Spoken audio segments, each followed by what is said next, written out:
முதல் சாட்சியின் சமயம். Time for testimonies. முதலாவது அவர் இருவருடையும் வீட்டாருக்குள்ள சமயம்.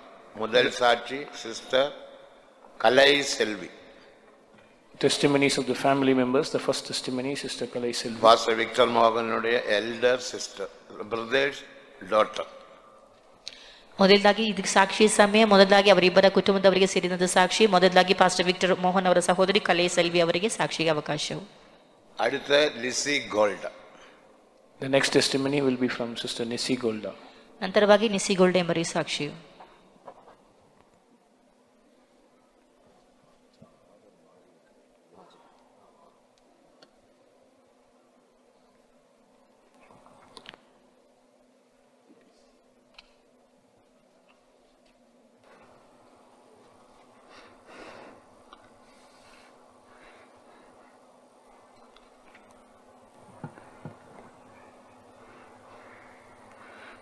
ஸ்தோத்திரம். கர்த்தருடைய பரிசுத்த நாமத்துக்கு ஸ்தோத்திரம். பரிசுத்தவான்களின் மரணம் கர்த்தருடைய பார்வைக்கு அருமையா இருக்கிறபடியால் கர்த்தரை நான் நன்றியோடு ஸ்தோத்திரிக்கிறேன்.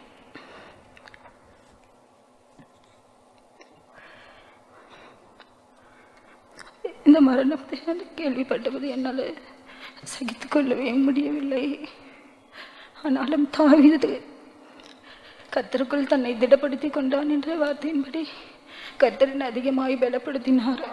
ஆண்டவருடைய வார்த்தையை தந்து கர்த்தரின் கிருபையினால் நிறைத்தபடியால் கர்த்தரை நன்றியோடு ஸ்தோத்திரிக்கிறேன். சித்தப்பா குறித்து சொல்ல வேண்டுமென்றால் அநேகம் உண்டு, ஆனாலும் நேரம் போதாதபடியினால் நான் என்னுடைய வார்த்தைகளை சுருக்குகிறேன்.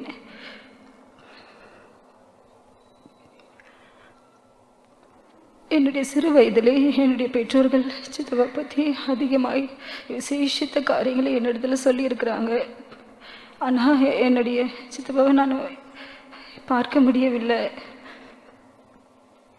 எப்படியாவது இவரை பார்க்க வேண்டும், இவ்வளோ குணாதிசயங்கள் இவரிடத்துல சொல்கிறாங்களேன்னு சொல்லிட்டு எனக்குள்ள அதிகமான ஒரு ஆசை இருந்தது.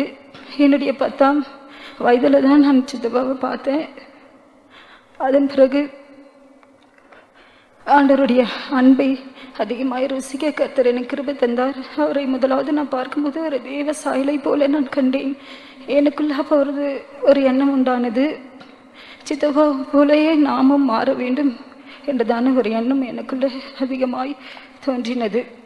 அதன் முதற்கொண்டு நான் ஆண்டவருடைய ஏசப்பா ரகசியமாக என் வீட்டில் அப்பா மட்டும் ரசிக்கப்பட்டதுனால நான் வெளியே காட்டிக்கொள்ளாமல் அதிகமாக ஏசப்பாட்ட நான் அதிகமாக ஜெபிப்பதுண்டு.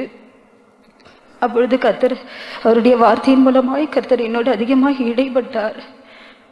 அப்பொழுது சியோனின் குறித்ததான ஒரு தரிசனங்கள் சொப்பனங்கள் மூலமாய் கர்த்தர் என்னோடு பேசி என்னுடைய அழைப்பையும் தெரிந்து கொள்வதிலையும் கர்த்தர் எனக்கு உறுதிப்படுத்தினார். அதற்காக என் தேவனை நன்றியோடு ஸ்தோத்திரிக்கிறேன். என்னுடைய ஊழியத்துக்கு வருவதற்கு முதலாவது காரணம் சித்தப்பா தான். அவரை பார்க்கும்போது எனக்கு ஏசப்பா பார்த்த போல தான் எனக்கு தோன்றினது அந்த நாளில். அதன் பிறகு என்னுடைய 20வது வயதிலே இந்த கனமான ஊழியத்துக்கு நான் ஒப்பு கொடுத்தேன். அப்போது சித்தப்பா சொன்னாங்க, நீ சின்ன வயசாக இருக்க, இன்னும் ஒரு 2 இயர்ஸ் போகட்டும், அதன் பிறகு நீ இந்த ஊழியத்துக்கு வா அப்படின்னு சொல்லிட்டு சொன்னாங்க. ஆனால் நான் ஏசப்பாட்ட பொருத்தனை பண்ணிட்டேன், இந்த இயரில் நான் எப்படியாவது வந்துடுவேன் அப்படின்னு சொல்லிட்டு. கர்த்தரும் ஆண்டவருடைய வார்த்தையின் மூலமாக என்னோடு அதிகமாக எச்சரித்து என்னை நடத்தினார். அதற்காக கர்த்தரை ஸ்தோத்திரிக்கிறேன். அதன் பிறகு எனக்கு நான் ஊழியத்துக்கு எடுக்கப்பட்டேன். நான் அதன் பிறகு சித்தப்பாவை சந்தித்த பொழுது அவர் என்னிடம் முதலாவது கூறின வார்த்தை, நான் சித்தப்பா இருக்கிறேன்னு சொல்லிட்டு ஊழியத்தில் நீ என்னிடத்துல எந்த விதத்துலையும் என்னை சார்ந்து கொள்ளக்கூடாது, என்னுடைய ஞாபகமே உனக்கு வரக்கூடாது, முற்றிலுமாக உனக்கு ஏசுதான், வேற யாரும் உனக்கு இல்லை, எதை கேட்டாலும் நீ ஏசப்பாட்டு தான் கேட்கணும், என்கிட்ட ஒரு சின்ன காரியத்தை கூட என்கிட்ட கேட்கக்கூடாதுன்னு சொன்னார். அது முதற்கொண்டு நான் அதற்கு முன்பாக நான் ஒன்று மட்டும் உங்ககிட்ட கேட்குறேன், அதை மட்டும் எனக்கு கொடுங்க அப்படின்னு சொன்னேன். அப்போது என்ன வேணும் அப்படின்னு கேட்டார். எனக்கு ஒரு சின்ன வேதாகமும் எனக்கு வேண்டும் அப்படின்னு சொன்னேன். அப்போ சித்தப்பா சொன்னாங்க, நீ போய் இன்னைக்கு போய் ஜெபம் பண்ணு, கர்த்தர் உனக்கு சின்ன வேதாகமத்தை தருவார் என்று என்னிடத்து கூறிவிட்டார்.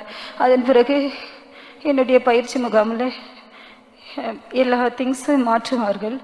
அப்போது ஏசப்பா எனக்கு சின்ன வேதாகமம் எனக்கு வேணும், சித்தப்பா சொல்லியிருக்காங்க உங்ககிட்ட ஜெபிச்சா ஆண்டவர் தருவாருன்னு சொல்லிட்டு அவர்கிட்டையும் எதையும் கேட்கக்கூடாது என்று சொல்லியிருக்கிறாங்க. அதனால நீங்கள் எனக்கு அந்த வேதாகமத்தை எனக்கு தர வேண்டும் இயேசுவேன்னு சொல்லிட்டு நான் ஜெபித்து விட்டு நான் என்னுடைய பிரதிஷ்டைக்காக எல்லா பொருட்களையும் நான் வைத்தேன். அப்பொழுது அமைச்சு எல்லாரிடம் வேதாகமும் கொடுக்கும்போது நான் எப்படி நினைத்தினோ அதே மாதிரி அந்த சின்ன வேதாகமும் என்னுடைய கையில் நான் வாங்கினேன். அதை நான் பார்க்கும்போது எனக்கு கண்ட்ரோல் பண்ணவே முடியல. இப்படி தான் கர்த்தருடைய கரங்களில் நம்ம ஒப்பு கொடுத்து எல்லா காரியங்களையும் பெற்றுக்கொள்ள வேண்டும் என்று நான் நினைத்து அந்த வேதாகமத்தை நான் அவரை சந்திக்கும் பொழுது நான் அவரிடத்தில் காட்டினேன்.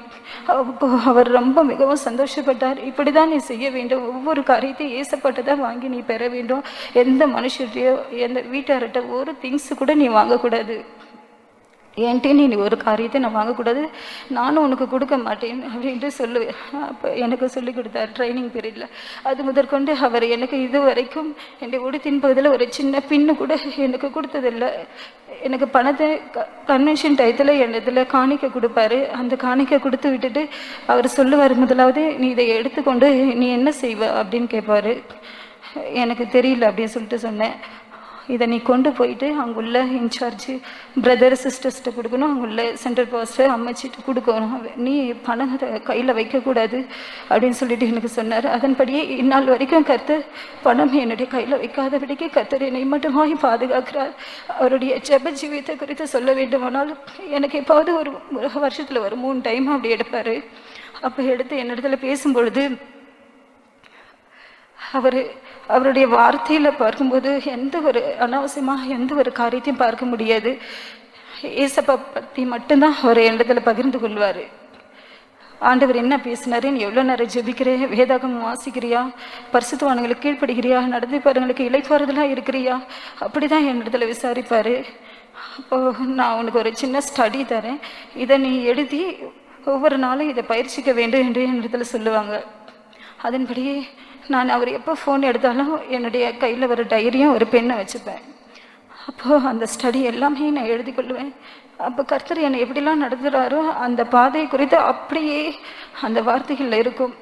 அதை நான் பார்க்கும் பொழுது என்னால் சகிக்கவே முடியாது. இப்படி ஒரு தேவ மனுஷன் நம்முடைய குடும்பத்திலிருந்து ஆண்டவர் தெரிந்து கொண்டாரே என்று எனக்கு அது ஆனந்த கண்ணீர் வரும். அதன் பிறகு என்னுடைய பிரதிஷ்டையின் காரியத்தில் பார்க்கும்போது அவர் எனக்கு அடிக்கடி சொல்லுகிறதான ஒரு காரியம், வீட்டாரோடு எந்த விதத்துலையும் தொடர்பு உனக்கு இருக்கக்கூடாது, அவர்களோடு நீ பேசக்கூடாது, ஃபோன் பண்ணக்கூடாது, இல்லைன்னா அவங்களுடைய காரியத்தை உங்களிடத்துல சொல்லுவாங்க, நீ பாரப்படுவ, ஊழியத்தை ஆண்டவர் மனதின்படி நீ செய்து நிறைவேற்ற முடிக்க முடியாது, அதனால நீ வீட்டாரோட கான்டாக்ட் இருக்கக்கூடாது என்று எனக்கு எப்போல்லாம் ஃபோன் எடுக்கிறாரோ அப்போல்லாம் என் இடத்துல சொல்லுவாங்க. அதன்படி நானும் அதிகமாக அவங்களோட பேச மாட்டேன். நான்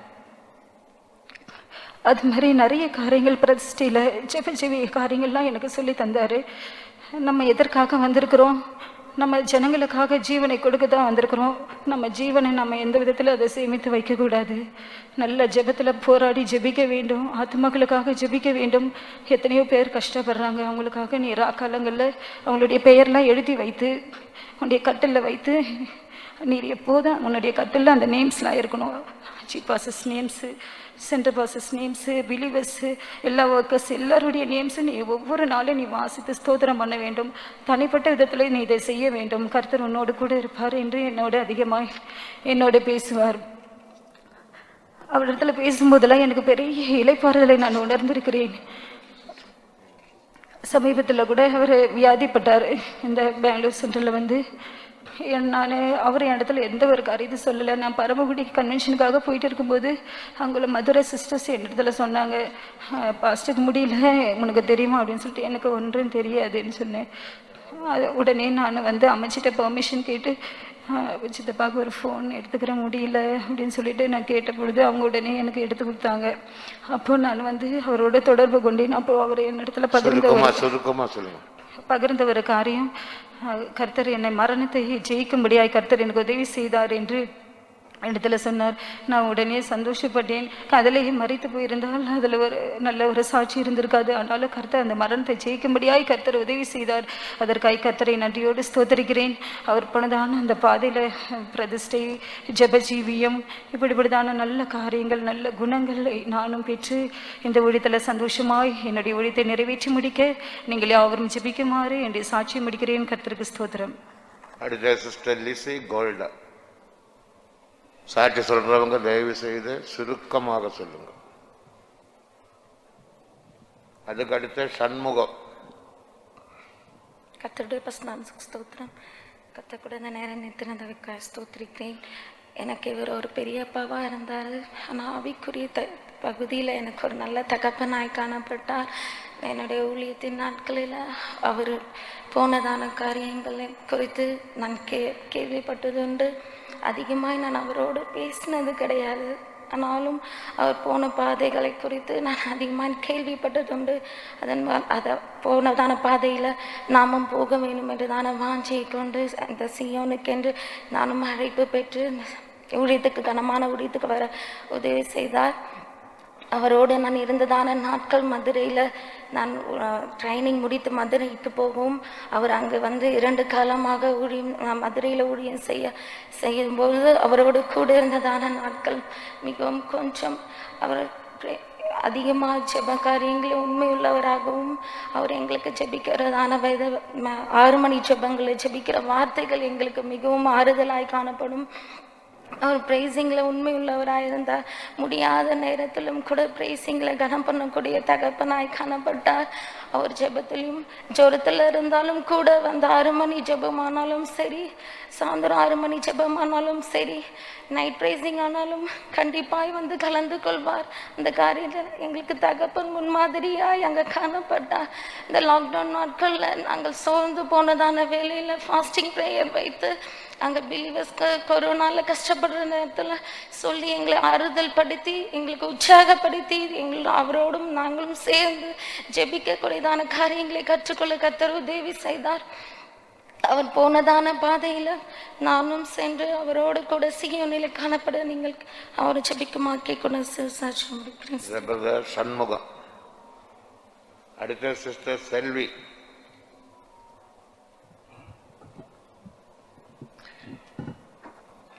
கர்த்தருடைய பரிசுத்த நாமத்திற்கு ஸ்தோத்திரம். அடியனை கூட இந்த பரிசுத்தவான்கள் மத்தியிலேயும் மகா பெரிய சபையிலேயும் இயேசுவை குறித்து என்னுடைய அண்ணன் பாஸ்டர் விக்டர் மோகன் அவர்களை குறித்து இந்த இடத்திலே சாட்சி சொல்ல தேவன் எனக்கு செய்த இந்த ஸ்லாக்கியத்துக்காக நான் தேவனை மறுபடியுமாக ஸ்தோத்தரிக்கிறேன். நாங்கள் இயேசு கிறிஸ்துவை அறியாத ஒரு இந்து குடும்பத்தில் பிறந்து வளர்க்கப்பட்டோம்.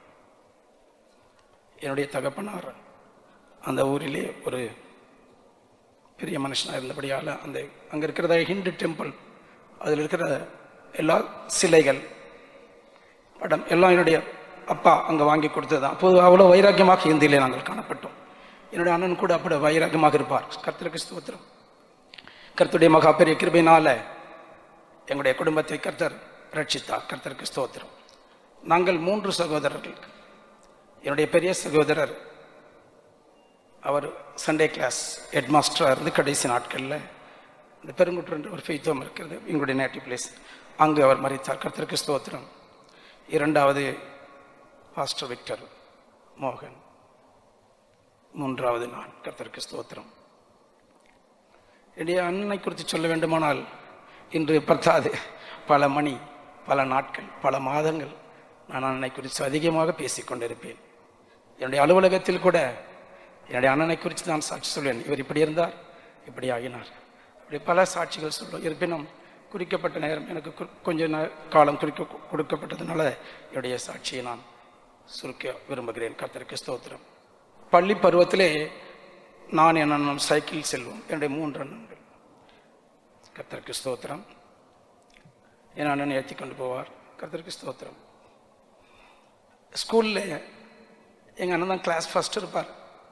ப்ராக்ரஸ் ரிப்போர்ட் அப்பெல்லாம் கொடுப்பாங்க. That is in 870s. அதில் 410 out of 500 அதில் வாங்குவார். அதில் ஏபின்னு போட்டிருந்தேன். என்னென்னா ஏபின்னு போட்டிருக்கேன்னு கேட்டேன். அதில் 2 பேரும் ஒரே டைப் ஆகிடுச்சு. 2 ஸ்டூடெண்ட் அப்படி நிறைய வாங்குவார். So most of the days இது you will get first rank in the schools. Is very brilliant and also very intelligent. கர்த்தருக்கு ஸ்தோத்திரம். அதை முடித்து கல்லூரி முடித்தார். கல்லூரியில் அண்ணன் பிஎஸ்சி கெமிஸ்ட்ரி முடித்தார்.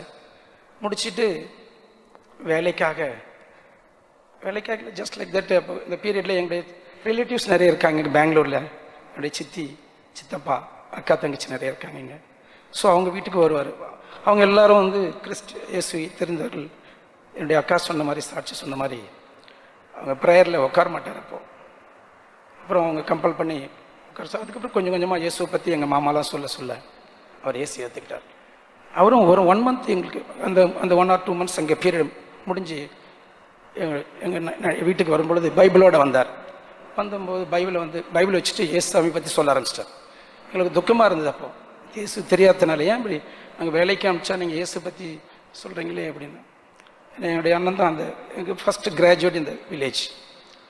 ஏதோ வேலை கிடைச்சா நல்லா இருக்குமே அப்படின்னு சொல்லிட்டு நான் கர்த்தருக்கு ஸ்தோத்திரம். ஆனால் அண்ணன் சுவிசேஷன் சொல்கிறது, அங்கே இருக்கிற வியாதிஸ்தர்களை ஜெபம் பண்ணுறது, இப்படி நிறைய அது 100கணக்கான சாட்சி. அது எதை சொல்கிறதுன்னு எனக்கு புரியல. இப்போ கர்த்தருக்கு ஸ்தோத்திரம். ஆனால் ஒன்று மட்டும் சொல்லிவிட்டு 1 or 2 months 2 incidents மட்டும் சொல்லிவிட்டு, கர்த்தர் எப்படி எங்கள் குடும்பத்தை என்ன ரட்சித்தார், எங்கள் குடும்பத்தில் ஒவ்வொருத்தரையும் எங்கள் ரிலேட்டிவ்ஸ் எப்படி ரட்சித்தார், அதை மட்டும் நான் சொல்ல விரும்புகிறேன். கர்த்தருக்கு ஸ்தோத்திரம். ஒரு நாள் நான் கல்லூரியில் படிச்சுட்டு இருக்கேன். ஊருக்கு வரும்பொழுது, வீட்டுக்கு வரும்பொழுது எங்கள் வீட்டை சுற்றி ஒரு 30 பேர் அப்படியே இருந்தாங்க. என்ன வீட்டில் நிறைய 30-40 பேர் இருக்காங்களே வீட்டில் என்னன்னு கேட்டேன். உங்கள் சித்தி மறிச்சிட்டாங்க அப்படின்னாங்க, டைடு. நானும் அங்கே இந்த தெருவிலிருந்து சித்தியை ரொம்ப நேசிக்கிறதுனால அழுதிட்டே வந்தேன். சித்தி மறிச்சிட்ட உடனே அந்த இந்து பிரகாரம் கோக்னட் இது பண்ணுவாங்க, உடைப்பாங்க. அந்த அதெல்லாம் குடிச்சு அந்த இந்த சடங்காச்சாரெல்லாம் கம்ப்ளீட் பண்ணிட்டாங்க. கர்த்தருக்கு ஸ்தோத்திரம். நாங்கள்லாம் சுற்றி அழுதுட்டுருக்கோம். அண்ணன் வந்தார். நான் இவங்களுக்காக கொஞ்சம் ஜெபம் பண்ண போகிறேன், எல்லோரும் அழாதுருங்கன்னாரு.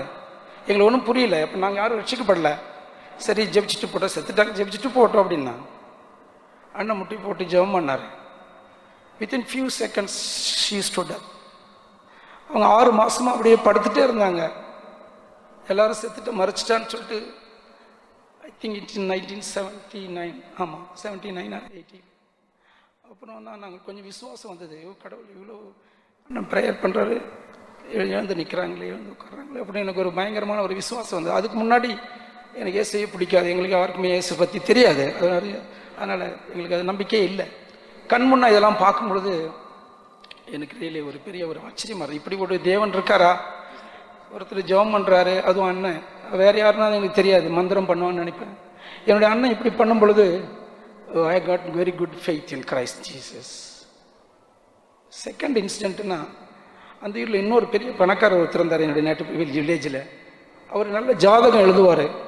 அந்த ஜாதகத்தின் பிரகாரம் கரெக்டாக அவர் இஸ் அபவுட் 80 years. இந்த நாளில் இந்த மந்தில் நான் கரெக்டாக மறிச்சிடுவேன்னு எழுதியிருக்காரு. அவருக்கு ஒரே பையன். அவர் ஒரு மந்திரவாதி. அப்போ சொன்னார் கரெக்டாக இந்த டேரில். அண்ணனுக்கு ஃப்ரெண்டு அவர் ஒருத்தர் இருந்தார். இவர் விக்டர் மோகனை கூப்பிட்டு ஜெபம் பண்ணுங்க, அவர் மரணத்திற்கு அவர் ப்ரேயர் பண்ணால் சரியாயிடும். அதே மாதிரி அண்ணா அவர் வீட்டுக்கு போயிருக்காரு. அவர் சொன்னார், நாங்கள் இந்து, நாங்கள் மந்திரம் வைப்போம், நீங்கள் இங்கெல்லாம் ஜெபம் பண்ணக்கூடாது, அந்த கத்தி வச்சு கொலை பண்ணிவிடுவேன்னு சொன்னார். அண்ணன் சிரிச்சுட்டு, எங்களுக்கு ஒரு சான்ஸ் கொடுங்க, இயேசு ஏற்றுக்குங்க, இயேசு கிறிஸ்து உங்களுக்கு இந்த அப்பாவுக்கு உயிர் கொடுத்துட்டாருன்னா நீங்கள் ஏற்றுக்கிறது அப்படின்னா இயேசு கிறிஸ்து ஏற்றுக்க தேவையில்லை அப்படின்னு சொல்லிட்டு வந்தார். அவர் வீட்டுக்கு வந்ததுக்கு உள்ளே அவங்களுடைய சன்னு வந்தார், மந்திரவாதி வந்துட்டார் எங்கள் வீட்டுக்கு. வந்துட்டு எங்கள் அப்பா சுகமாயிட்டார், ஏஞ்சி உட்கார்றாரு. இந்த இன்சிடென்ட்லாம் கண் எதிர்க்க எங்கே பார்க்கும் பொழுது, இப்படி ஒரு கடவுள் இருக்காரா, இப்படி ஒரு தேவன் இருக்காருன்னு நாங்கள் எல்லாரும் இயேசுவே அப்போ தான் இயேசு நேசிக்கார், இயேசுவை ருசிச்சோம், டேஸ்ட் பண்ணி இயேசு கிறிஸ்துவ ஒவ்வொருத்தரும் நாங்கள் ஃபேமிலியில் just like that we have not accepted Christ. We have tasted inch by inch through prayers of my beloved brother. So we have accepted Lord Jesus Christ.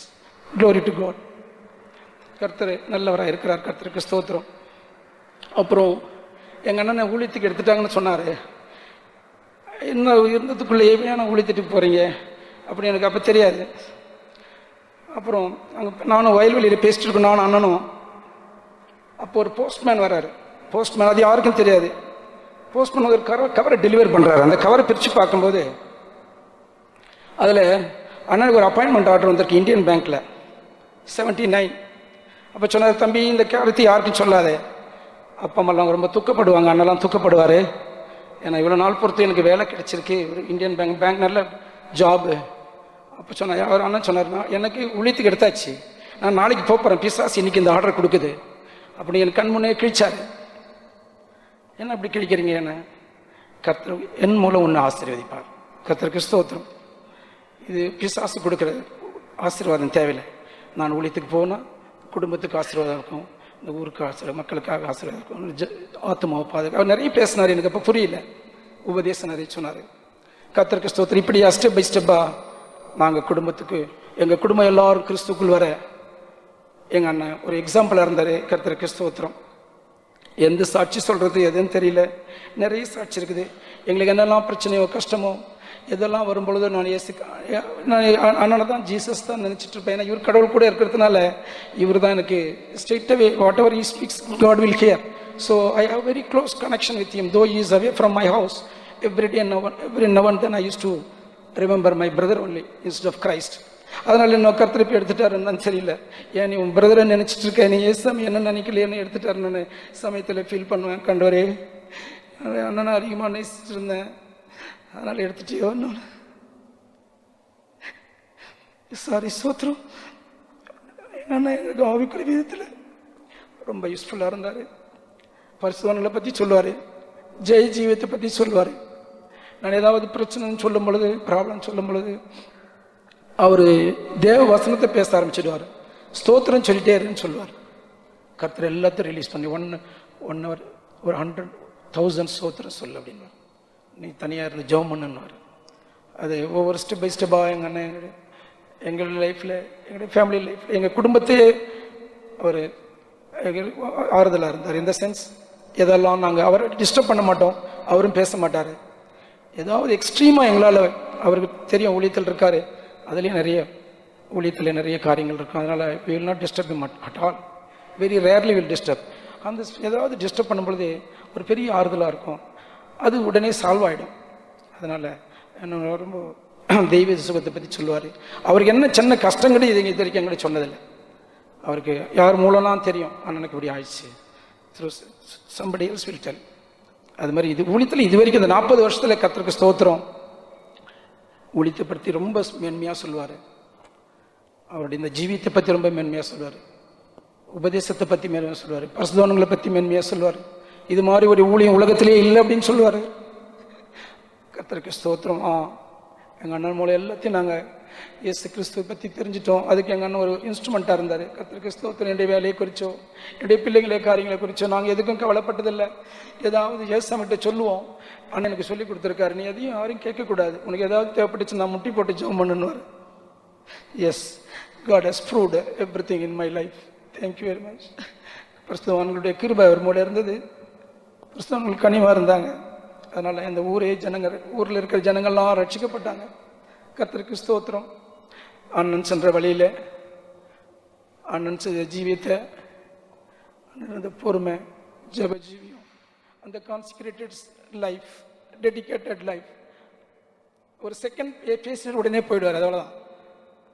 எங்கள் காரியம் 40 வருஷத்தில் ஒரு நாள் கூட எங்கள் வீட்டுக்கோ எங்களுடைய காரியங்களுக்கோ அவர் வந்ததில்லை. இருந்தாலும் எங்களால் கர்த்தர் செய்வார். உங்களுடைய இருக்கிற ஊழியக்காரர்கிட்ட, அங்கே இருக்கிற ஊழியக்காரர்கிட்ட நீங்கள் ஜெபம் சொல்லுங்கள், பாஸ்டர் என்னோட எதிர்பார்க்க ரைட்டனா சோத்திரம். நாங்கள் சொல்லுவாங்க, எங்கே இருக்கிற ஊழியக்காரங்கள்லாம் அவங்க தாங்குவாங்க எங்களை, அவங்க எங்களுக்காக ஜெபிப்பாங்க. கர்த்தர் இப்படியா எங்களுடைய குடும்பத்தையும் எங்களுடைய ரிலேட்டிவ்ஸ், என்னுடைய சிஸ்டர்ஸ் எல்லாரையும் கர்த்தர் ரட்சித்தார். கர்த்தருக்கு ஸ்தோத்திரம். என்னுடைய அண்ணனுடைய மரணம் கேட்கும் பொழுது என்னால் தாங்க முடியல. இப்படி ஒரு மரணம் ஏன் சம்பவிச்சு ஆண்டவரே, அண்ணவங்கிட்ட 40 years இருந்தார், எனக்கு கஷ்டப்பட்டேன். அப்புறம் திங்க் பண்ணேன், பாஸ்டர் சொன்ன மாதிரி நம்மளாம் அது திங்க் பண்ண தேவையில்லை. கர்த்தர் நம்மளுடைய இருக்கிற கர்த்தர் அவருக்கு எடுத்துட்டார். அவ்வளோதான். ஸ்தோத்திரம். அண்ணன் சென்ற அந்த அண்ணன் போல நான் ஜீவிக்க, எங்கள் பிள்ளைகள் ஜீவிக்க, குடும்பம் உற்றார் உறவினர் எல்லாரும் அது போல ஜீவித்து இயேசு கிறிஸ்துவை போல நாங்களும் அவருடைய பரலோக ராஜ்யத்தில் காணப்பட ஜீவிக்கும்படி எங்கள் குடும்பத்திற்காகவும் எங்களுடைய ரிலேட்டிவ்ஸ் பிள்ளைகள் ஒரு ரட்சிக்கப்படாதவங்க நிறைய இன்னும் இருக்காங்க. அவங்களுக்காக நீங்கள் எல்லாரும் ஜீவிக்கணும் கேட்டு இந்த அருமையான இந்த தருணத்தை கொடுத்த இந்த பாஸ்டர்ஸ் இந்த சபைக்காக சாட்சி முடிக்கிறதுக்கு ஸ்தோத்திரம். சிஸ்டர் செல்வி, அதுக்கடுத்த சிஸ்டர் சரளா.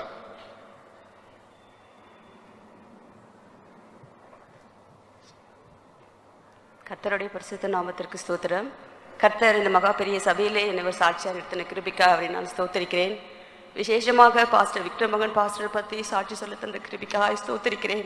பாஸ்டருடைய தம்பி மனைவி நான். அவருடைய தம்பி மனைவி என்று சொல்வதில் நான் பெருமைப்படுகிறேன். பாஸ்டர் எங்களுடைய மேரேஜ் ஆகிட்டு பாஸ்டர் 4 years எங்களோடு பேசவில்லை. எனக்கு தெரியாது. அப்பொழுது எங்கள் அம்மா சிபிஎம்ல இருந்ததுனால செங்கம் ஜெயாம்மா எங்களுடைய அம்மா அப்போது சொல்லுவாங்க, அவர் பிரதிஷ்டையில் உண்மையாக இருக்கிறாரு, குடும்பத்தோட பேச மாட்டார், யார் வீட்டுக்கும் வர மாட்டார், நீ தான் போய் அவர்கிட்ட பேசணும்னு சொன்னாங்க. அப்போது 4 years கழிச்சு என்னுடைய எக்ஸாம் பேங்க் இன்டர்வியூக்காக நான் அவரிடம் எங்கள் அம்மா கொண்டு போய் ஜெபித்து வந்தாங்க. இந்த கர்த்தர் தானமே, கர்த்தருக்கு சித்தமானால் நான் ஜெபிக்கிறேன், கர்த்தர் உனக்கு இந்த வேலையை தருவார் என்று சொன்னார். அந்த ஒரு ஜெபத்திலே எனக்கு கர்த்தர் தானமே அந்த இந்தியன் பேங்க்லேயே ஒரு வேலையை கொடுக்க கர்த்தர் கிருபை செய்தார். விசேஷமாய் அவரை பற்றி சொல்லணும்னா, என் சிஸ்டர்ஸ் எங்கள் குடும்பத்துக்கு அவர் ஒரு ஜெபத்துக்கு எங்களை ஒரு சாட்சியாய் கொண்டு போனார். அவர் ஊழியக்காரர்களுடைய வார்த்தைகளை கர்த்தர் நிலைப்படுத்துவார் என்பதற்கு எங்கள் குடும்பத்திலே அநேக சாட்சிகள் இருக்கிறது. முதல் சாட்சி, என்னுடைய தங்கச்சி மகன் +2 முடித்து விட்டு பாஸ்டர்கிட்ட பாஸ்டர் முடிச்சுட்டான், 500க்கு 495 வாங்கியிருக்கிறான், அவன் டாக்டருக்கு போகணும் கேட்குறான் பாஸ்டர்னு என் தங்கச்சி சொல்லி ஜெபிக்கும் போது, அப்போ அவர் சொன்னார், அப்போ ஜெபிக்கும் போதே சொல்லிட்டாரு, ஸ்டான்லியில் மெடிக்கல் காலேஜ் டாக்டர் சீட்டு கொடுத்ததுக்காக நன்றி ஆண்டவரேன்னு சொன்னார். அப்போ என் பையன் சொன்னான், பெரியமா நான் இன்னும் ஒன்றுமே பண்ணல, அதுக்குள்ளே பாஸ்டர் பெரியப்பா எனக்கு ஸ்டான்லியில் டாக்டர் கிடைக்குன்னு சொல்லிட்டாரு, சான்ஸே இல்லை பெரியமா அப்படின்னு சொல்லிட்டான். சரின்னு சொல்லிட்டு நாங்கள் சரி ஜெபிச்சுட்டே இருக்கும்போது அவனுக்கு ப்ரைவேட்டில் போயிட்டு கிடச்சிது. அண்ணாமலை யூனிவர்சிட்டியில் கிடச்சி 4.5 lakhs கொண்டு போய் ஃபீஸ் கட்டிட்டு வந்துட்டா. அப்பொழுது நாங்கள் சொன்னோம், பாஸ்டர் எதுக்கு இந்த மாதிரி சொன்னாருன்னு தெரியலையே, நம்ம அந்த வார்த்தையை வச்சு ஜெபம் பண்ணுவோம், ஊழியக்காரர்கள் வார்த்தையை கற்று கனப்படுத்துவாருன்னு சொல்லிட்டு அந்த நேரத்தில் நாங்கள் எல்லாரும் சேர்ந்து முழங்கால் படிட்டு பாஸ்டர் சொன்ன வார்த்தையை வைத்து ஸ்டாண்டில் அவனுக்கு கொடுத்தபடியால் ஸ்தோத்திரம் ஆண்டவரே, கொடுத்தபடியால் ஸ்தோத்திரம் என்று சொன்னோம். அப்பொழுது நீங்கள் பொருத்தனைகள் செய்துவிட்டு அவர்கிட்ட கேட்கும்போது உனக்கு கர்த்தர் நிறைவேற்றுவார் என்ற ஒரு வசனத்தை கொடுத்தார். உடனே என் தங்கச்சி அதை பொருத்தனை பண்ணிவிட்டு அது கேட்கும்போது கர்த்தர் தானமே அவனுக்கு 3rd லிஸ்டிலே அந்த ஸ்டான்லி மெடிக்கல் காலேஜிலே அவனுக்கு MBBS சீட் கிடைக்க கிருபை செய்தார். உடனே அந்த 4.5 lakhs வாங்கிட்டு கடவுளுக்காக அவங்க கொடுக்கும்போது கர்த்தர் அப்போது எங்கள் குடும்பத்தில் எங்கள் பிள்ளைகளை எங்கள் சிஸ்டர்ஸை பார்த்தால் பயங்கரமாக சந்தோஷப்படுவார். ஒவ்வொரு காரியத்துக்காகவும் நீங்கள் முட்டி போட்டு ஜெபிக்கிறீங்க, உங்கள் தாய் உங்களை எவ்வளவு அருமையாக வளர்த்து வைத்திருக்கார் என்பதற்கு மறுபடியும் சொல்கிறேன். பாஸ்டர் எங்களோடு குடும்பத்தோடு பேசுறது என்னுடைய மகள் மூலியமாக தான். எங்கள் மகள் 10th படிக்கும்போது தான் அவளை பாஸ்டர் பெரியப்பா என்று கூப்பிட்டு பாஸ்டரிடம் பேசினாள். பாஸ்டருக்கு அவருக்கு பெரியப்பா என்று கூப்பிட்டதோட பிரதர் என்று கூப்பிட்டால் அவர் ரொம்ப சந்தோஷப்படுவார்.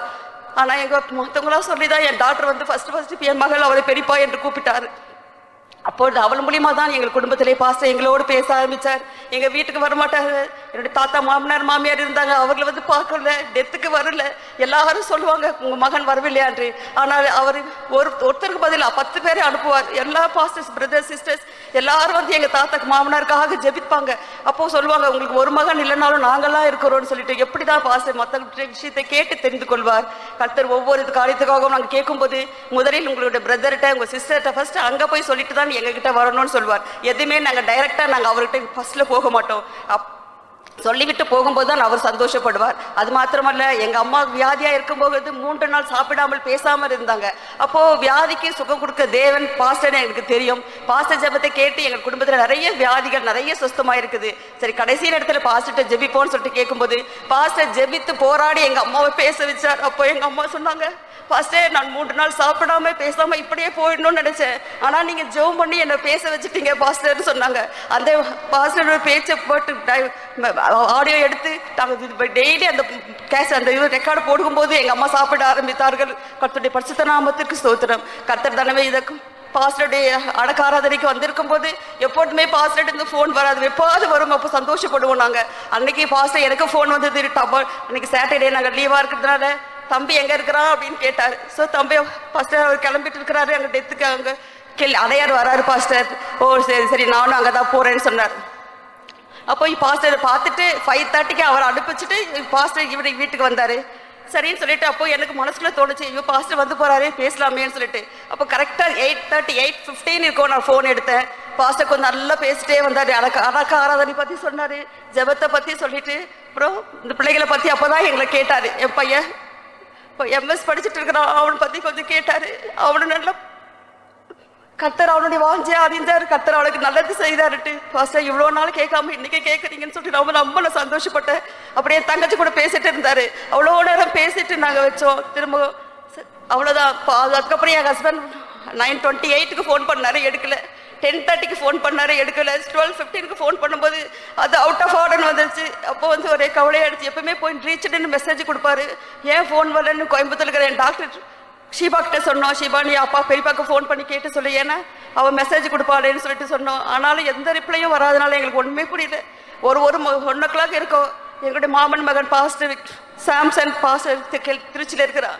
எங்கள் பாஸ்டர் அவர் ஃபோன் பண்ணி, அக்கா அண்ணாக்கு என்னவோ தெரியல கேட்டிங்களாக்கா, விஷயம் தெரியுமான்னு கேட்கும்போது தான் தெரியுது. ஆனாலும் நாங்கள் எங்கள் ஹஸ்பண்ட்டை வந்து எதுவுமே சொல்லலை. அவர்கிட்ட சொல்லாமல் நாங்கள் சைலண்ட்டாக இருக்கும்போது 6:30க்கு அவர்கிட்ட மொபைல் கொடுத்த உடனே மொபைலில் ஃப்ளாஷ் நியூஸில் பார்த்துட்டு அப்பொழுதுதான் அவருக்கு தெரிந்தது. ஆனாலும் கடைசி நேரத்தில் கர்த்தர் அவரோடு கூட இருக்கவும் அவரோடு பேசவும் கர்த்தர் எங்களுக்கு கிருபை செய்தார். அவருடைய பாதையையும் அது முட்டி போட்டு ஜெபம் பண்ணுறது, மூளை சாதிக்காதது முழங்கால் சாதிக்கும்னு சொல்வார். அதுபோல அந்த முழங்காலில் நாங்கள் ஜெபிக்க, அந்த முழங்காலை ஜெபித்து நாங்கள் ஒவ்வொரு காரியத்தையும் பெற்றுக்கொள்ள கர்த்தர் கிருபை செய்தார். அவருடைய எல்லா வாஞ்சையும் அவர் எப்படி எங்களை நடத்தினாரோ, எப்படி நாங்கள் இருக்க வேணும்னு நினைத்தாரோ அதற்கு ஏற்றுமாய் நாங்கள் கீழ்ப்படிந்து கடைசி வரலையும் மரணம் முடிவடைந்தும் அவருடைய வார்த்தையை கேட்டு நாங்கள் ஒவ்வொருவரும் ஜீவிக்க நீங்கள் யாவரும் எங்களுக்காக ஜெபிக்கும்படி கேட்டுக்கொண்டு சாட்சியை முடிக்கிறேன். கர்த்தருடைய பரிசுத்த நாமத்திற்கு ஸ்தோத்திரம். அடுத்த சிஸ்டர் சதுலா, அதுக்கு அடுத்த சிஸ்டர் அருள் மலர்.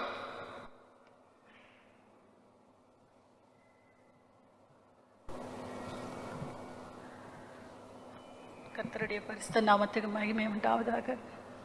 நாங்கள் நிற்பதும் நிர்மலமாகாமல் இருப்பதும் தேவனுடைய கிருபையே.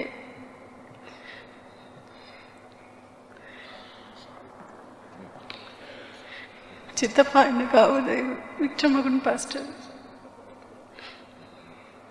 எங்க அப்பா பெரியவர், இவர் 2வது, இன்னொருத்தர் சண்முகன் சித்தப்பா. 3 பேர் கர்த்தரை அறிந்த நாளிலிருந்து எனக்கு இவர் சத்தியத்தில் அதிகமாக என்னை வழி நடத்தினார்.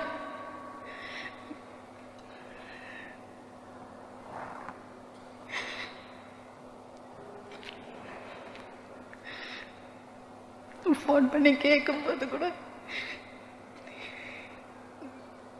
இப்படி இருக்கம்மான்னு தான் கேட்பாரு. நல்லா இருக்கேன் பாஸ்டர், கர்த்தருடைய கிருபையில். பிள்ளைங்களை நீ எப்படி வளர்க்குறியோ, நீ எப்படி நடந்துக்கிறியோ அது மாதிரி தான் பிள்ளைங்கள இருப்பாங்கன்னு சொல்வாரு.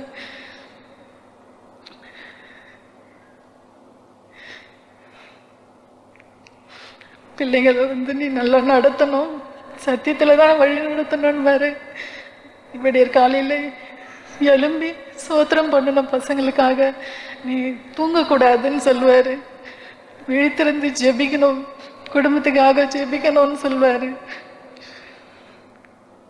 தூக்கத்துக்கு முக்கியத்துவம் கொடுக்காத, கர்த்தருக்கு மாத்திரம் முக்கியத்துவம் கொடுக்கணும்னு சொல்வார். இவ்வளோ கஷ்டத்தின் பாதையில் போகும்போது கூட, அவர்கிட்ட சொல்லி அழும்போது கூட தேவன் என்னுடைய வார்த்தையை சொல்லி தான் எங்களை ஆற்றி தேற்றுவார். என் 2 பிள்ளைகளும் 10th படிக்கிறதுல இருந்து கூட அவர்கிட்ட தான் சொல்லுவேன் எல்லா விஷயத்தையும். பிள்ளைங்க இப்படி பண்ணுறாங்க, இப்படி இருக்காங்கன்னு சொல்லி அவங்கக்கிட்ட நல்லா பேசுவார். அவங்கள அதிகமாக பிள்ளைங்க அவரை தான் அதிகமாக நேசிப்பாங்க ஆண்டவரை விட. ஏன்னா அவ்வளோ அதிகமாக சிரிப்பார். பிள்ளைங்களோட சின்ன சின்ன கதை சொல்லுவார். அந்த கதைப்படி ஆண்டவர் அந்த பிள்ளைகளோடு பேசி கொஞ்சம் கொஞ்சமாக ஆண்டவருக்குள்ள அதிகமாக பலப்படவும் பிள்ளைகளை வழி நடத்தவும் கர்த்தர் அவர் மூலமாக எங்களுக்கு கிருபை செய்தார். 12th முடிச்சதும் பெரியவளை எங்கே சேர்க்கறதுன்னு தெரியலன்னு சொல்லும்போது கர்த்தருடைய சித்தம் என்னவோ அது நடக்கும், நீங்கள் எதுவும் கவலைப்படாதீங்கன்னு சொன்னார். அப்படியா, நாங்கள் இவ எங்கேயும் ஹாஸ்டலில் தங்க முடியாது, வெளியில் தான் போகணுன்றா. ஆனாலும் கர்த்தர் அவளை வழி நடத்துவார், நீ சமாதானத்தோடு இருன்னு சொன்னாங்க.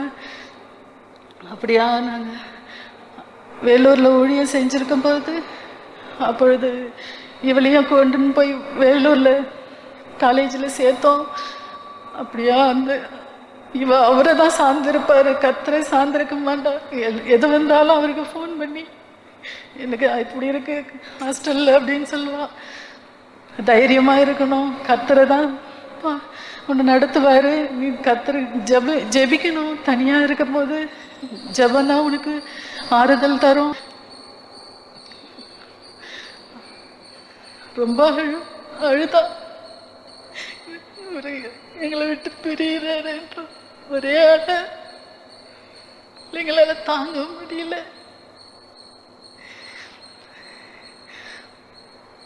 நேற்று காலையில கிளம்பி நாங்க ஆம்பூர் வந்தோம். உள்ள விட மாட்டேன்ட்டாங்க. நான் எப்படியாவது எங்க சித்தப்பாவை பார்த்தே தீரணும்னு சொல்லிட்டு உள்ள போயிட்டேன். நான் மாற்றில் போய் பார்க்கும்போது என்னால தாங்கிக்கவே முடியல. சரி, ஃபுல்லா பிளட். இங்கே எங்க பசங்களும் கத்துறாங்க, கத்தி அழணும், என்னை விடுமான்றாங்க. ஆனாலும் கத்துற அங்கே இருந்து கடைசி வரைக்கும் அவரை வழி அனுப்பிட்டு இன்னைக்கு காலையில தான் நாங்களும் கிளம்பி வந்தோம். கத்தர் கிருபையா அவர் சென்ற பாதையில் நாங்களும் நடக்கணும். எங்களுக்காக அவரும் ஜெபிக்கணும். சிறு சாட்சியம் முடிக்கிறேன். கத்தருடைய பரிசுத்த நாமத்துக்கு மகிமை உண்டாவதாக. அடுத்த சிஸ்டர் அருள் மலர். அதுக்கு பிறகு பாஸ்டர் விக்டரோட குடும்பத்தால் எல்லாரும் கூட சேர்ந்து ஒரு பாட்டு பாடுவார்.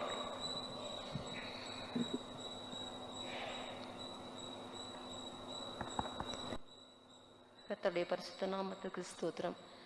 கர்த்தர் என்னையும் இங்கே ஒரு சாட்சியாய் நிறுத்தினபடியால் என் தேவனை நன்றியோடு ஸ்தோத்தரிக்கிறேன். நாங்கள் பாஸ்டர் விக்டர் மோகன் அவர்களை தெரியும், என்னுடைய சிஸ்டர்லாவோட பிரதர்லா. அவர் நாங்கள் ரொம்ப நாட்களாக நாங்கள் இந்த ஆலயத்துக்கு வந்து கொண்டு தான் இருக்கோம். ஆனால் அவர்கிட்ட பேசுகிறதே கிடையாது. ரொம்ப வருடங்கள் பேசவே மாட்டார், ரிலேஷன்ஸ்லாம் பார்க்க மாட்டார் அப்படின்னு தான் சொல்லுவாங்க. யாரும் வரக்கூடாது, அவர்கிட்ட பேசக்கூடாது அப்படின்னே சொல்லுவாங்க. ஆனாலும் நாங்கள் கன்வென்ஷன் இருமுடியூர் போகும்போது ரொம்ப நாட்கள் வருஷங்கள் கழித்து அவரை போய் பார்த்தோம். நன்றாக இருக்கிறீர்களா அப்படின்னு தான் கேட்பார். உடனே நான் கர்த்தருடைய கிருபையில் இருக்கிறோம் சொன்னால் சரி, உடனே ஜெபிக்கட்டுமா, என்ன காரியங்கள் அந்த கண்டதெல்லாம் பேசவே மாட்டார். எதுவுமே எதை குறித்தும் கேட்கவும் மாட்டார். ஜெபிக்கிறேன், கர்த்தர் செய்வார், கர்த்தர் மேலே நம்பிக்கையாயிருங்கள். எங்களுடைய காலேஜில் எங்கள் பையன் படித்து கொண்டு இருக்கும் பொழுதும் அவனோட அடையாறு சென்ட்ரல் பாஸ்டாக இருக்கும் பொழுது அங்கு சென்று ஜெபித்து விட்டு வருவான். அவனுடைய குறைகளை அவரிடம் சொல்லி ஜெபித்து விட்டு வருவான். அப்போ சொல்லுவார், அவனுடைய எல்லாவற்றையும் என்கிட்ட சொல்லுவான். என்னென்னா எதுலையுமே சொல்ல மாட்டார். எல்லா காரியங்களும் குறித்து என்னோடு பேசுவானவன் அப்படின்னு தான் சொல்லுவார். பேசுறதே அவனுக்காக நான் ஜெபித்து கொண்டு இருக்கிறேன், நல்ல பையன், தேவன் நடத்துவார், அவ்வளோதான் சொல்லுவார். அதுபோல் பாஸ்டர் தாவீது பாஸ்டர் எங்களுக்கு தெரியும்.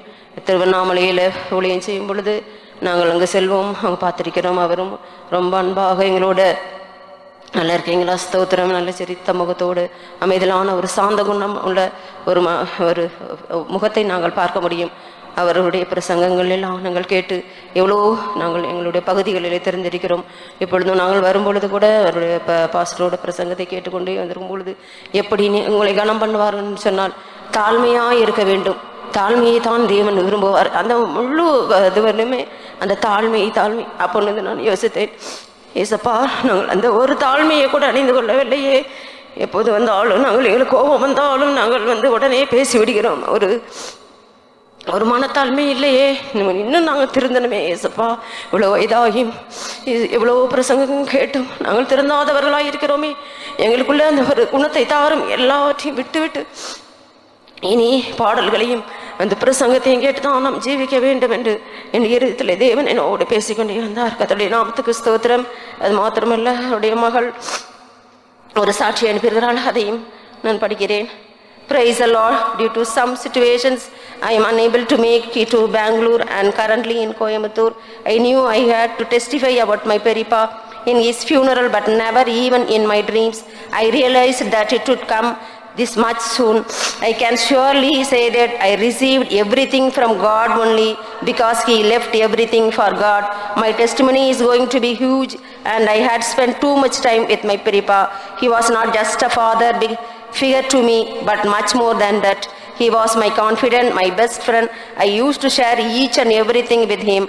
It would not be a conversation between a pastor and a believer. It would be like friends. I can talk anything and everything for which he would patiently listen and advise me.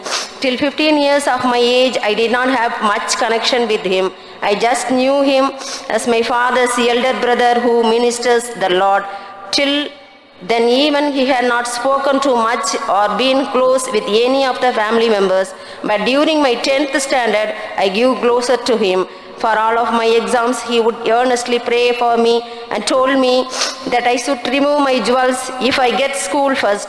Deep in my heart, I thought I would definitely not get that rank, and I said okay. Surprisingly, I got school first in 10th, and on the same day I removed my jewels. Since then, I started getting attached to him and our church principals. I got district first in my 12th and even got medical seat in KMC, Chennai, but he told me not to accept it and asked me to opt for engineering. I obeyed his word and went for engineering counseling. From the time I went into my counseling till I got that one seat which was available for the house I desired, he was on his knees praying to God. All throughout my college days, he guided me with the word of God. He taught me how to overcome world and temptations during my adulthood. I have shared so many things with him, not even with my parents. Not even once he judged me, but constantly telling me about the love of God. I successfully completed my graduation and got placed in a good company. Then came the church for my partner. This is the most important phase a girl's life. How and with whom she settles her life decides the rest of her life. My parents were searching for a partner for a long time, but I did not get peace. I hoped for any of the alliances that came for me. In fact, they decided to church in other churches as well. But I was very adamant in getting married to a TPM believer who knows the love of Christ and has been both water and spirit baptized. Every day I would call him and cry, and he would console me saying, God will definitely not let me down. Out of a sudden one day, I got my husband's profile who matched with everything I desired in my heart. I am also blessed with church-loving in-laws. It's because of his prayer for me. When I had any problems or confusions, the next minute I would call him and vent out everything, and he would ask me to just say, praise the Lord for 1 hour daily, and when I praise, I could see all of the problems vanishing away. He used to share his testimonies like how God used to tell him about the transfers beforehand. He used to jokingly say that only through me he gets to know the current generation mindset. I will never seen him talk so loudly. He was always patient. Many used to say that he was strict, but to me he was more than a friend with whom I can talk anything and everything. I must definitely talk about the concentration he had for the Jesus and this ministry. Finally, he got to know who Jesus in this Bangalore city and how marvelously God had made him the centerpiece of the same city. I jokingly told him that now I am the believer of his church and has to come home and pray for that. He replied, God would help me preserve my consecration, and by the time you come back to Bangalore, I would be gone from this place. Now I understand that this is what he meant. Even to the very end, he preserved his consecration, for which I praise the Lord. Last few days, he suffered both physically and mentally in the Lord, and only Lord was comforting him. He shared so many things to me. Last month when I spoke to him, he told me, I have an assurance that if I died today, I would go to Jesus. I worry and pray for the people here. He loved each and every one of the believer here. I apologize in his behalf if he was hurt anyone, but I am certain that he would not have done it purposefully. He was a man who did only what God asked him to do. He was obedient to the pastors above him, and he used to do everything only as per their advice. He cannot come back, but I hope to see him one day along with my Jesus. Till then, I should follow his preachings and footsteps, and he caught up in the coming of the Lord. I request all of you to pray for me and my family so that God heals our pain. Praise the Lord. கர்த்தர் விதமாக எல்லா அவர் என்னுடைய மகளையும் நாங்கள் இங்கே பெங்களூரில் கொடுக்கும் பொழுது இங்கே வந்து ஜெபிக்க வரும் பொழுது ஒரு ½ என் மகள் சொல்கிறார் ஃபோன் பண்ணி, ஒன்றுமே சொல்லணுமோ ஒரு குட்டி பிரசங்கம் எங்களுக்கு எடுத்தார். எப்படி ஜீவிக்கணும், எப்படி இருக்க வேண்டும் என்பதை கொடுத்து எங்களுக்கு சொன்னார். அவ்வளோதாம்மா, அவர் எது பேசுவார், இதுதானே பேசுவார், அதுதான் எங்களுக்கு நல்லா அட்வைஸ் பண்ணார் அப்படின்னு சொன்னாங்க. என்னுடைய சிஸ்டர்லாம் அவங்களுடைய ஷீபாவும் இப்போ சாட்சி சொன்ன அனுப்புனதை, ஷீபாவும் இங்கே தான் இருக்கிறார்கள், இந்த ஃபெய்தமுக்கு தான் வருவாங்க. கதை தான் எல்லா காரியத்தையும் கர்த்தர் பொறுப்பெடுக்க வேண்டும். கர்த்தருடைய நாமத்திற்கு ஸ்தோத்திரம்.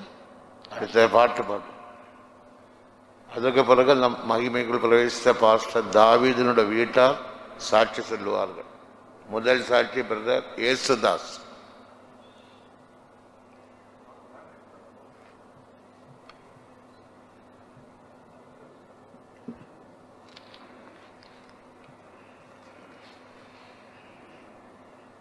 Praise the Lord.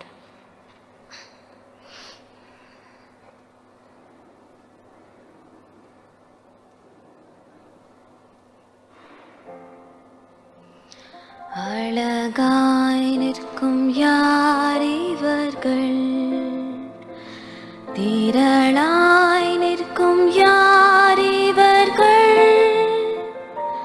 சேனை தலைவராம் இயேசுவின் போர்த்தளத்து அழகாய் நிற்கும் யார் இவர்கள்.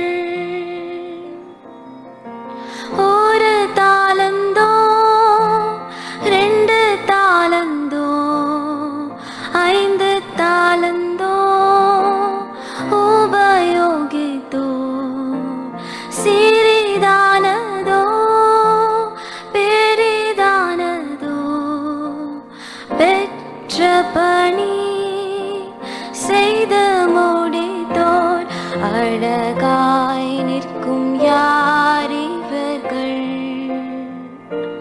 திரளாய் நிற்கும் யார் இவர்கள், சேனை தலைவராம் இயேசுவின் பொற்தளத்து அழகாய் நிற்கும் யார் இவர்கள்.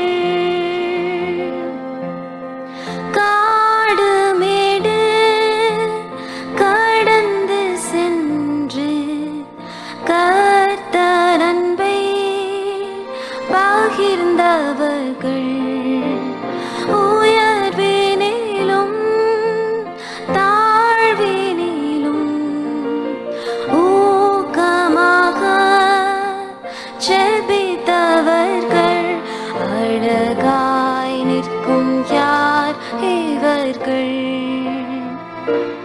திரளாய் நிற்கும் யார் இவர்கள், சேனை தலைவராம் இயேசுவின் போர்த்தளத்து அழகாய் நிற்கும் யார் இவர்கள். தனிமையிலும் வறுமையிலும் லாசரு போன்று நின்றவர்கள், யாசித்தாலும் போஷித்தாலும் விசுவாசத்தை காத்தவர்கள், அழகாய் நிற்கும் யார் இவர்கள், திரளாய் நிற்கும் யார் இவர்கள், சேனை தலைவராம் இயேசுவின் பொற்தளத்து அழகாய் நிற்கும் யார் இவர்கள்,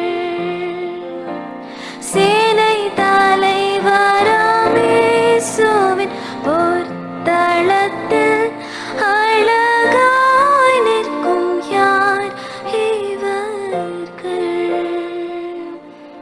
the Lord. அடுத்தால இயேசுதாஸ்.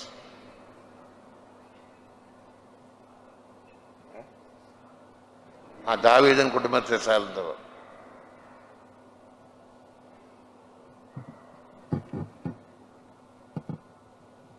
கர்த்தருடைய பரிசுநாம ஸ்தோத்திரம்.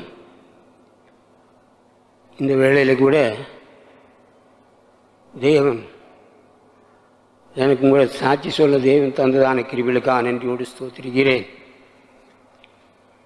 நான் ரட்சிக்கப்பட்டதான காலங்களில் சிறு வயதிலேயே என்னுடைய தாய் தகப்பனெல்லாம் இழந்துட்டேன். நான் ரொம்ப அனாதியாய் இருந்து ஒன்றில்லாத காணப்பட்டேன். சரி, நான் உலகத்தில் ஜீவிக்கிறது தப்பு, நான் செத்து போகலாம் அப்படின்னு சொல்லிட்டு தற்கொலைக்கு போனேன். அந்த நேரத்தில் தேவன் வந்து என்னை தொட்டு இந்த ரட்சிப்புகளை கற்றுக் கொண்டு வந்தார். கொண்டு வந்த பிற்பாடு அந்த தற்கொலையினுடைய எண்ணம் மாறிவிட்டது. அதன் பிற்பாடு இந்த பரிசுத்தவான்கள் ஐக்கியத்தில் வந்து சேர்ந்த பிற்பாடு நான் நினச்சது ஒரு காரியம், ஒரு ரட்சிக்கப்பட்டுதான் ஒரு பொண்ணு தான் எனக்கு வேணும் அப்படின்னு சொல்லி மனதில் நினைச்சேன். அதுக்காக போராடி கூட நான் ஜெபிக்க கிடையாது. ஆனால் தேவன் என்னுடைய வாஞ்சை நிறைவேற்றி தந்தார். கர்த்தருடைய நாமத்துக்கு ஸ்தோத்திரம்.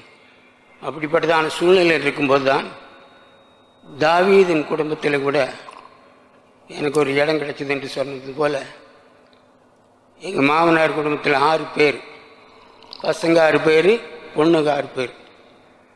இந்த 6 பேரத்தில் ஒரு தலைப்பையன் வந்து ரட்சிக்கப்படாமலே இறந்துட்டார். 2வது பையன் ரட்சிக்கப்பட்டு கர்த்தருக்குள்ளே மறிச்சார். அடுத்தது 3 பொண்ணுங்க இருக்கிறாங்க. கடைசி தாவீது இருக்கிறாரு. இந்த 3 பேரில் சின்ன பொண்ணு தாவீதோட கடைசி பொண்ணு அது ஊழியத்துக்கு வந்தது. அது ஊழியத்துக்கு வந்த பிற்பாடு தாவீது ஊழியத்துக்கு வந்தார். இது சிறு வயதிலேயே எனக்கு ஒரு எண்ணம், இப்படி ஊழியத்துக்கு போயாச்சு, ஏன் நமக்கும் கூட ஒன்று இருந்த நாமும் கூட ஒரு பொண்ணு கூட கிடைச்சா நம்ம கூட ஊழியத்துக்கு அனுப்பலாம் அப்படின்னு சொல்லிட்டு தாவீதோட அக்காவை தான் நான் கல்யாணம் முடிச்சது. எனக்கு 2 பொண்ணு. அந்த 2 பொண்ணில் ஒரு பொண்ணு ஊழியத்துக்கு என்று ஆண்டவர் கொடுத்துட்டேன், கர்த்தர் எடுத்துட்டார் ஊழியத்தில். தாவீதோட சின்ன கடைசி பொண்ணு வந்து 30 ஆகி இறந்துட்டாங்க தூத்துக்குடியில். இவர் தாவீது ரொம்ப ஒரு ஆவிக்குரிதான ஜீவியத்தில் ரொம்ப ஒரு நல்ல நிலவத்தில் இருந்தார். சண்டே கிளாஸ் படிக்கிறதுலேயும் மற்ற காரியங்கள்லேயும் எல்லாவற்றிலும் உண்மையாக இருப்பார். எனக்கு பிடித்ததான ஒரு காரியம் என்ன அப்படின்னு சொன்னால், என்ன சொன்னாலும் கீழ்ப்படிவார். அது ஒன்று தான், யார் சொன்னாலும் சரி அது தட்டவே மாட்டார். அப்படிப்பட்டதான ஒரு நல்ல, நான் சின்ன பையனாக இருக்கும்போதே தம்பின்னு தான் கூப்பிடுவேன். அப்படிப்பட்டதான ஒரு சூழ்நிலையில் இருக்கிறதான ஒரு நல்ல சுபாவத்தை நான் அவர்கிட்ட பார்த்தேன். அதனால் இப்படிப்பட்டதான இந்த செய்தி நான் கேட்கும்போது, கர்த்தர் இந்த இடத்துல கைவிட்டாரோ, கர்த்தர் ஏன் இப்படி செய்தார் அப்படிங்கிறதான ஒரு கேள்வி எனக்குள்ள எழும்புச்சு. எழும்பும்போது என்னென்ன விளங்காத அளவுக்கு எனக்குள்ள ரொம்ப ஒரு கஷ்டமான சூழ்நிலை இருந்தது.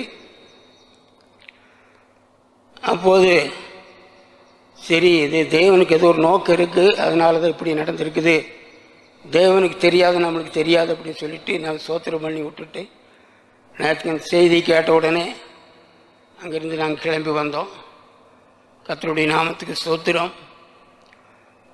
இவருடைய சின்ன வயசுலே விக்டன் மோகன் பாஸ்டர் கூட பொள்ளாச்சியில் இருந்தார். பொள்ளாச்சியில் இருக்கும்போது நாங்கள் அங்கே பொள்ளாச்சிக்கு விசுவாசிகளாக போனோம். அங்கே போனோம் ஃபஸ்ட்டில் ஆரம்பத்தில். அப்போ ரொம்ப கண்டிஷனாக இருந்து எங்களை ஆவிக்குரிதான ஜீவியத்தில் ரொம்ப வளர்ச்சி எடுத்தார் இவர் பாஸ்டர். என்னுடைய பிள்ளைங்க சண்டே கிளாஸ் படிக்கும்போது எங்கள் பெரிய பொண்ணை பிடிச்சி காதை பிடிச்சி நிமிண்டி, நீங்கள் ஒழுங்காக நல்லா சண்டே கிளாஸ் படிக்கணும் அப்படி சொல்லு, 100க்கு 100 மார்க் வாங்க, உதவி செய்தார். அப்படியெல்லாம் ஒரு ஆவிக்குரிதான தகப்பன்மார்களுக்கு. இவங்களை ஒன்றா ஒரு பொள்ளாச்சியில் இருக்கும்போது தான் தாவீது ராஜா ஊழியத்துக்கு வந்தார். ஊழியத்துக்கு வரும்போது அவங்க ஒன்றா இருந்தது போல் இன்றைக்கும் கூட அவங்க ஒன்றா மரணத்தில் கூட இணை புரியாத அளவுக்கு கர்த்தருக்குள்ளே போய் சேர்ந்துட்டாங்க. உண்மையிலேயே அதை நினைக்கும்போது பரிசுத்தவான்களுடைய மரணம் கர்த்தருடைய பார்வையில் அருமையாக இருக்கிறது. ஒருவேளை நமக்கு அது துக்கமாக வேதனையாக இருக்கலாம், ஆனால் தேவனுடைய பார்வையில் அது ஒரு விலையேறப்பட்டதான காரியம். அப்படினால உண்மையிலேயே எனக்கு 2 பொண்ணு, ஒரு பொண்ணு கர்த்தருடைய கிருபையில் ஊழியத்தில் இருக்குது, 3 ஆள் இருக்கிறாங்க. கர்த்தர் அவங்களுக்காக நீங்கள் ஜெபித்துக் கொள்ளுங்கள். நாங்களும் இந்த பரிசுத்தவான்கள் ஐக்கியத்தில் நிலையாய் நின்று கர்த்தருக்கு பிரியமானவர்களாக ஜீவித்து அவருடைய வருகை நாளில் காணப்பட நீங்கள் யாவரும் ஜெபிக்கும்படி கேட்டுக்கொண்டு சிறிய சாட்சியம் முடித்துக்கொள்ள கர்த்தருக்கு ஸ்தோத்திரம். அடுத்த சிஸ்டர் மரியம்மாள், அதுக்கு அடுத்த சிஸ்டர் மேரி.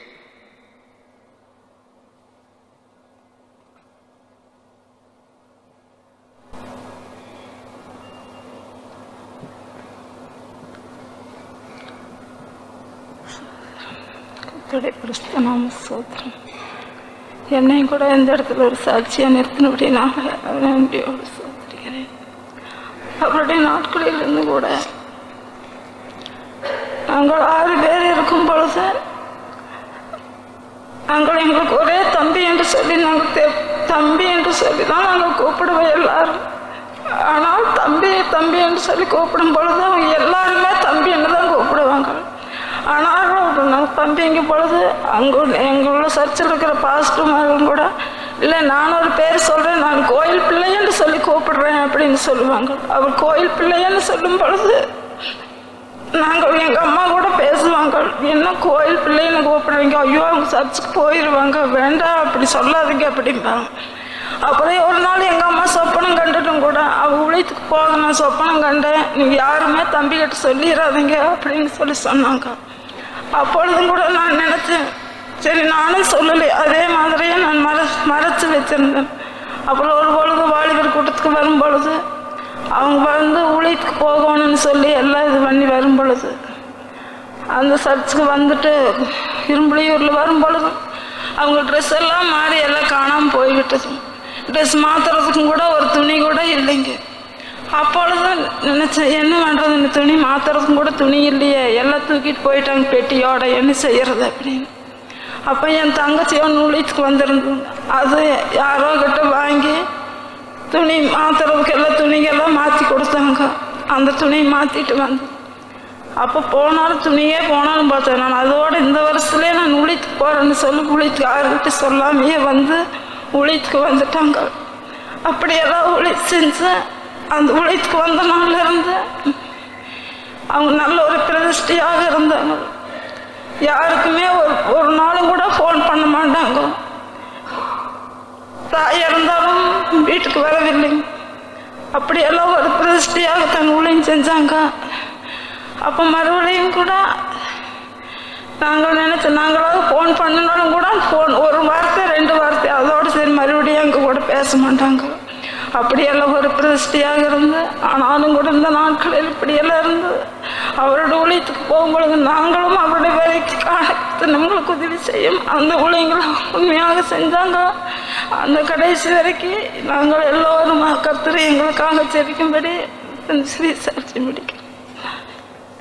அடுத்த சிஸ்டர் மேரி, அதுக்கு அடுத்த சிஸ்டர் கமலா.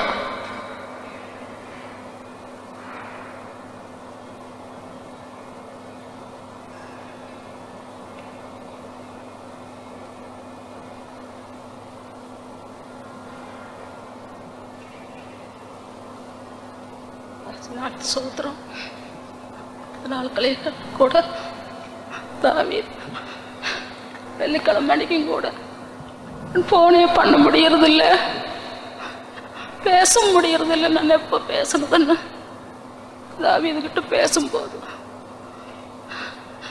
2 வார்த்தை பேசுனேன். ஏன் நேற்றுக்கு ஃபோன் பண்ணுறீங்கன்னு கேட்டேன். நான் சும்மா தான் பேசுகிறேன், கேட்கலன்னு என்ன வித்தியாசம்னு கேட்டது ஒன்றும் இல்லை. நீங்களாம் நல்லா இருக்கிறீங்களான்னு கேட்டேன். நாங்களாம் நல்லா இருக்கிறேன், நீங்களாம் நல்லா இருக்கிறீங்களா அப்படின்னு கேட்டுட்டு நான் அதோடு வச்சுட்டாரு. வெள்ளிக்கிழமை அன்னைக்கு மறுக்கா பேசல. நான் பார்த்து 5 வருஷம் ஆகி போச்சுங்க. பார்க்க முடியல. என் தம்பிக்கிட்ட நான் எத்தனையோ கூட ஊழியத்தில் இருக்கும்போது கூட, தம்பி நீ ஒரு நாளைக்கு வீட்டுக்கு வர மாட்டியா அப்படின்னு கூட கேட்டாலும் நான் வரமாட்டேன், என் ஊழியம் தான் கன்னிமான் ஊழியம், நான் ஊழியத்திலிருந்து நான் வரமாட்டேன்னு கூட சொல்லுவாங்க.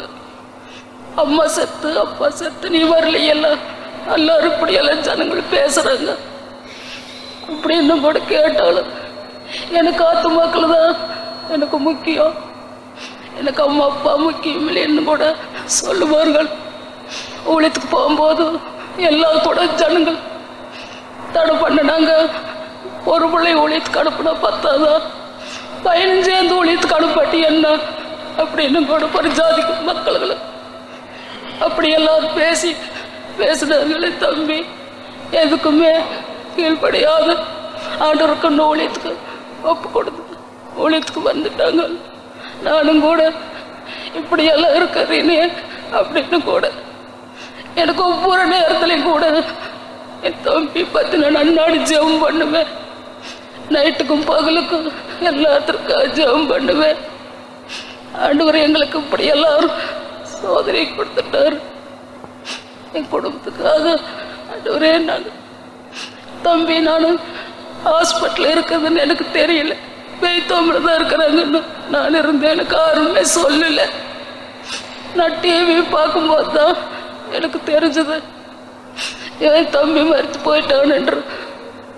நம்ம இத்தனை நாள் இருந்து நம்ம கண்ணில் பார்க்கறதுக்கு இல்லையான்று எனக்கு அங்கெல்லாம் இருந்தது. ஒளி பாதையில கூட தம்பி இருக்கிற சரி சாட்சியம் பிடிக்கும். அடுத்த சிஸ்டர் கமல, அதுக்கு பிறகு ஒரு மலையாளம் பாட்டு.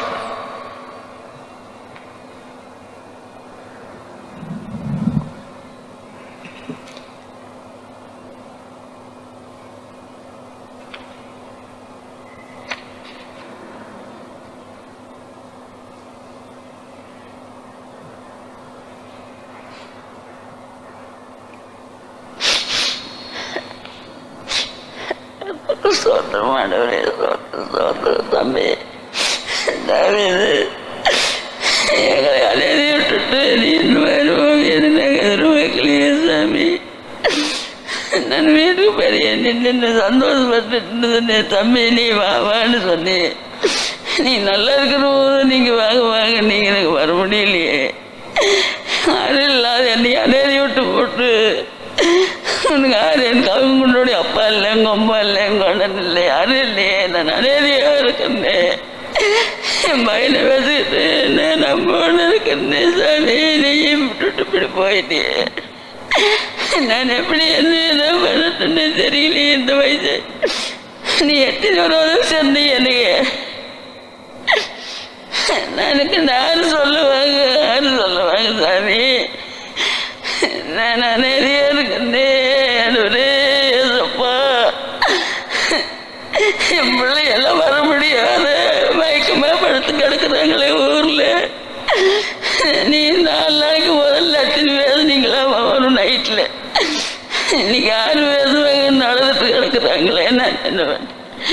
நான் கீழே விழுந்து மேலே விழுந்து வந்து சேர்த்து உங்களை பார்க்கலான்னு இந்த கோலத்தில் பார்க்கலான்னு பொட்டியில் பார்க்கலாம்னு வந்தனே. ஆண்டவரே ஏசப்பா, எப்படியாவது எங்களை சந்தோஷ சமாதானமாக கொண்டு போய் எங்கள் ஆலயண்ட ஆண்டவரே திருப்பூர் கொண்டு போய் சேர்த்தும்படி எங்களை ஆச்சரியத்தை கொடுக்கணும். ஆண்டவரே இயேசுவே, இயேசு நாமத்தில் வேண்டிக் கொடுக்குறதுதான். ஆமீன். சோத்திரம் ஐயா, சோத்திரம். கொடுக்கப்பட்டதான பாட்டுத்தாளில் 2வது மலையாளம் பாட்டு. அதுக்கு பிறகு பெங்களூர் ஊழியர்கள் சாட்சி சொல்லுவார்கள். முதல் சாட்சி ಸಿಸ್ಟರ್ ಲೀಲಾಮ್ಮ ಥಾಮಸ್. ಕೊಡಲ್ಪಟ್ಟಂತ ಹಾಡಿನ ಹಾಳೆಯಲ್ಲಿ ಮಲಯಾಳಂ ಹಾಡು, ಅನಂತವಾಗಿ ಬೆಂಗಳೂರಿನ ಕೇಂದ್ರದಿಂದ ಸೇವಕರು ಹಾಡುತ್ತಾರೆ. ಒಂದಾಗಿ ಸಿಸ್ಟರ್ ಲೀಲಾಮ್ಮ ಥಾಮಸ್ ಅವರುಗಳು. The second hymn in the hymn sheet, Malayalam hymn. After that, servants of God from Bangalore Center will testify. First, Sister Lilama Thomas.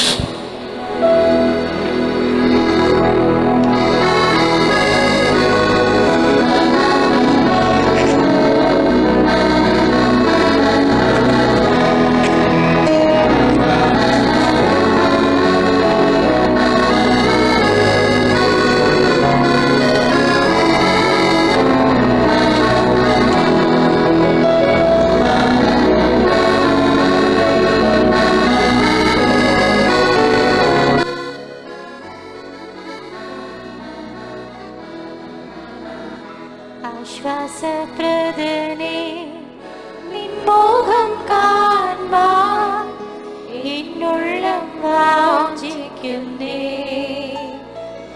എന്നാശ എന്നും തീരുമോ? ആശ്വാസപ്രദനേ നിൻ മോഹം കാൺമാൻ എന്നുള്ളം വാഞ്ചിക്കുന്നേ. എന്നാശ എന്നും തീരുമോ?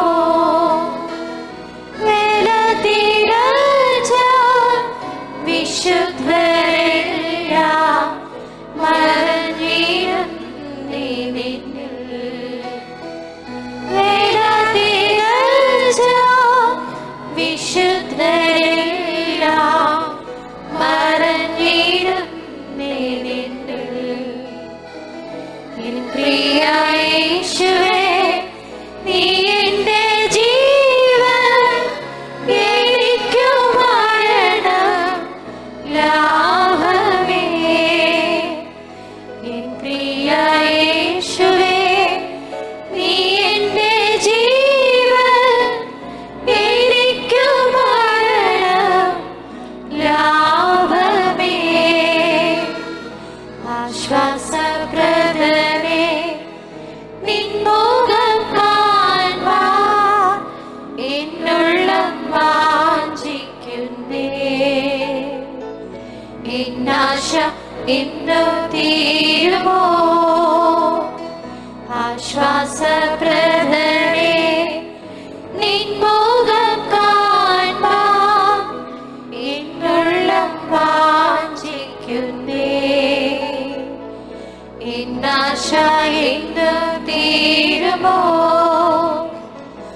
അന്ത്യം വരെയും മാതൃകയായി ആദ്യ സ്നേഹത്തിൽ വളർന്നു. അന്ത്യം വരെയും മാതൃകയായി ആദ്യ സ്നേഹത്തിൽ വളർന്നു.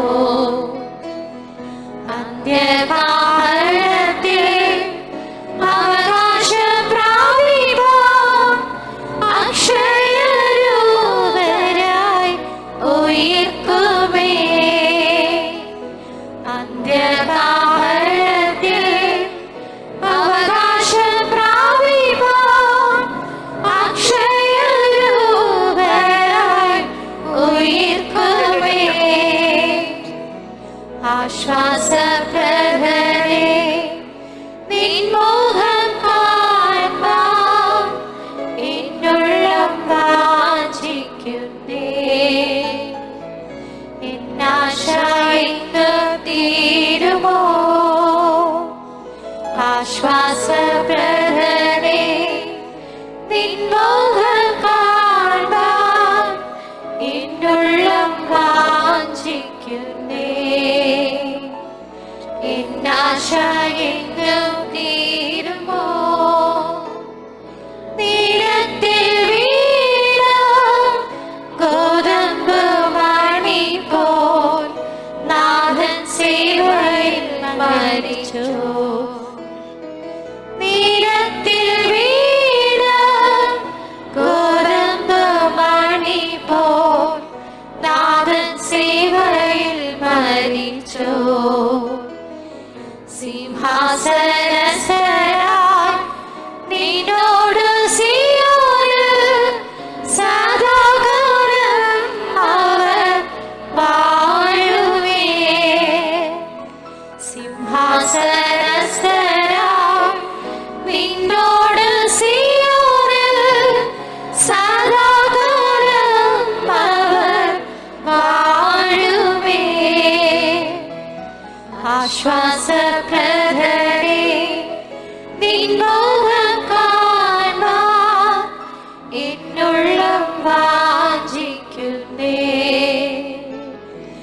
എന്നാശ എന്ന് തീരുമോ ആശ്വാസപ്രദരേ നിൻമുഖം കാൺമാൻ എന്നുള്ളം വാഞ്ചിക്കുന്നേ എന്നാശ എന്ന് തീരുമോ ക്രിസ്തുവിലേത് മനുഷ്യനെയോ പൂർണ്ണരായി നിർത്തിയിടുവോ ക്രിസ്തുവിലേത് മനുഷ്യനെയോ പൂർണ്ണരായി നിർത്തിയിടുവോ പ്രാപിക്കും തേജസ്സിൽ വാടാത്ത കിരീടം പ്രിയകരങ്ങളിൽ നിന്നവർ പ്രാപിക്കും തേജസ്സിൽ വാടാത്ത കിരീടം പ്രിയകരങ്ങളിൽ നിന്നവർ ആശ്വാസപ്രദരേ നിൻമുഖം കാൺമാൻ എന്നുള്ളം വാഞ്ചിക്കുന്നേ എന്നാശ എന്നു തീരുമോ ആശ്വാസപ്രദരേ നിൻമുഖം കാൺമാൻ എന്നുള്ളം വാഞ്ചിക്കുന്നേ എന്നാശ എന്നു തീരുമോ ഓട്ടം തികച്ചോ തിരശീലയ്ക്കുള്ളിൽ നിന്നും സംസാരിക്കുന്നേ ഓട്ടം തികച്ചോ തിരശീലയ്ക്കുള്ളിൽ നിന്നും സംസാരിക്കുന്നേ ഈ പ്രത്യാശയിൽ സന്തോഷമോതുവാൻ പിന്തുടർന്നിടുന്നേ ധൈര്യമായി ഈ പ്രത്യാശയിൽ സന്തോഷമോതുവാൻ പിന്തുടർന്നിടുന്നേ ധൈര്യമായി